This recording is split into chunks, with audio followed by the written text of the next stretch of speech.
Hi and welcome to my channel. In today's video we're going to talk about these ones. Almost 2 years ago I decided that I wanted to read a high fantasy trilogy and ended up reading Mistborn. But before I did that I spent hours and hours on the internet trying to figure out what was really the best series to start out with. I didn't really want to spend a whole lot of hours reading something I wouldn't enjoy and something that I found unfathomable. So in this video I'm going to try to sum up if I thought Mistborn was a good place to start when reading high fantasy for the first time. And of course this video will be spoiler free. As I mentioned, I've never really been that into fantasy, but I've always envied the people that were. Just being able to immerse yourself in thousands of pages of world building, dragons, swords, and escaping from reality, it just seems like a happy place to be. I guess the reason why I chose to read a trilogy is so that I could feel that I had a lot of time in that world, but it wasn't endless, so I could see the light in the end of the tunnel. Also, reading a trilogy seems to be a thing where the first book is sort of the world building, then the second one is just spending time traveling somewhere, and then all the things are getting resolved in the third one. Let's start with the world building, because this was what I thought would be most important to me. If I could feel like I was a part of the landscape, and if the visuals were kind of clear, I would be happy, because then I would feel immersed. I would say that the places described in these novels are easy to visualize.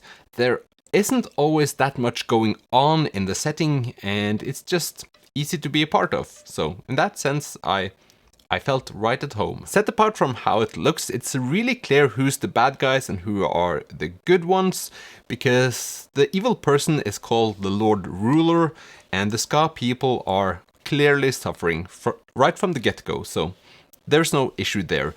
It's a really easy world to get a grip on. If I should say something negative about the world building, I would say that it's kinda grey.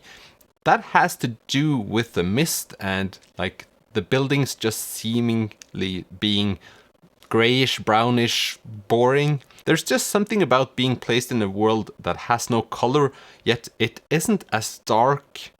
At least in my head, it didn't go like to one or the other extreme, it just sat in the middle there. Anyway, let's talk briefly about the writing, because this is the thing that I know the least about.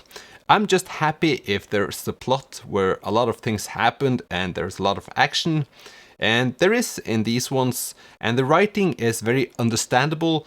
I've heard someone talk about Sanderson being kind of bad at writing, or at least in the beginning of his career he was kind of repetitive. I didn't think of that, but then again I really don't think about those things at all. As long as I understand what's happening, I don't really care that much, so I think we'll just move along. Because the next thing I would like to talk about is the magic system. These novels are quite famous for the magic system. I think it's because it's the first time a big commercial series has used metals as the magic system. So some of the characters in these novels can digest metals and then use these powers in different ways according to the different metals. And I found this system to be surprisingly understandable. I thought I would struggle, but I really didn't. And of course it's explained at the start and the end of these novels what the different metals do, so you can look them up if you're wondering about something. In general, if you're wondering about something in these books, it's well explained on the internet, of course. Since I hadn't really read a high fantasy series before, I didn't understand the hype around the magic system, because a lot of people talked about it when I said I was going to read the Mistborn series, and I still don't fully understand why it's so important. As long as it is a system that works, I'm happy, and I don't really understand why it's supposed to be such a big deal. I understood it, it worked, and everyone's happy. I'm also not the person that goes in to overanalyze the flaws in the plot or in the magic system or whatever, so I won't start arguing about things happening or not happening, I guess. Because if you go to the internet and look up the magic system, people are discussing. That's all I'm going to say. Then over to the characters. When I started out reading the first novel, I really didn't connect with a lot of the characters. There were sort of 2 or 3 people that I liked and I could easily visualize, but the rest were sort of just in the periphery somewhere.